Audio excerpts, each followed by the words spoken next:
Le sceau de Salomon.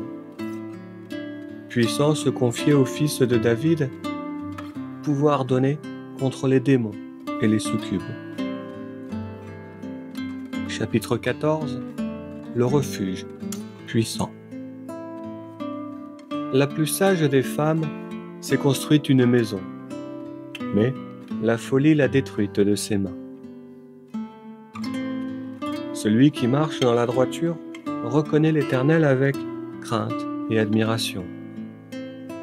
Celui qui quitte ce chemin, l'Éternel le méprise. La bouche de l'insensé est comme le bâton de l'arrogance, alors que les lèvres des sages les protègent comme un bouclier. Sans bétail, l'étable reste propre. Mais c'est la vigueur du bœuf qui fait les moissons abondantes. Un témoin digne de confiance ne dira pas de mensonge, mais celui qui souffle des mensonges est le témoin du faux. Le moqueur cherche la sagesse, mais ne l'obtient pas. Alors que la connaissance vient facilement à celui qui a du discernement. Éloigne tes pas de la personne folle, car ce n'est pas de celle-ci que tu apprendras la connaissance. La sagesse discerne sa voie de l'intelligence, mais la stupidité des insensés discerne la fraude. Les insensés se moquent de la culpabilité, mais parmi les gens droits et honnêtes, il y a de la bonne volonté.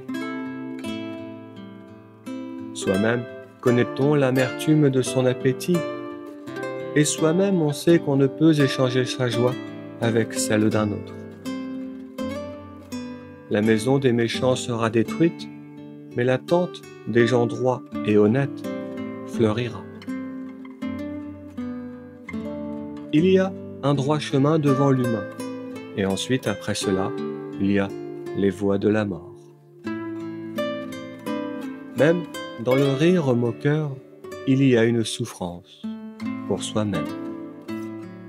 Et ensuite, après cela, le bonheur dans la mort devient une tristesse pour les autres. Celui qui rejette le cœur, l'esprit et le sens de soi-même, celui-là sera rassasié de ses manières. De toute évidence, la personne bonne lui est supérieure. Celui qui est crédule croit tous les discours, mais celui qui est intelligent comprend comment les manipuler. Le sage est vigilant, et il se détourne du mal, alors que l'insensé y accourt en toute confiance. Celui qui est prompt à la colère incarne la folie. La personne qui conspire sera détestée. La folie prend possession des naïfs. Les intelligents seront contenus par le savoir. Les vices se prosternent devant les vertus. Les méchants se tiennent aux portes du juste. Plus que les autres, ils détestent la pauvreté car il aime accumuler les richesses. Celui qui dénigre les autres se trompe, car heureux est celui qui montre de la considération pour les faibles et les pauvres. Ne t'égare pas à labourer le mal, car l'amour bienveillant et la vérité se labourent du bien. Transforme toutes tes souffrances en gain, et sache que le bavardage des lèvres n'est que pure perte. La couronne des sages est leurs richesses humaines. La bêtise des insensés est une folie.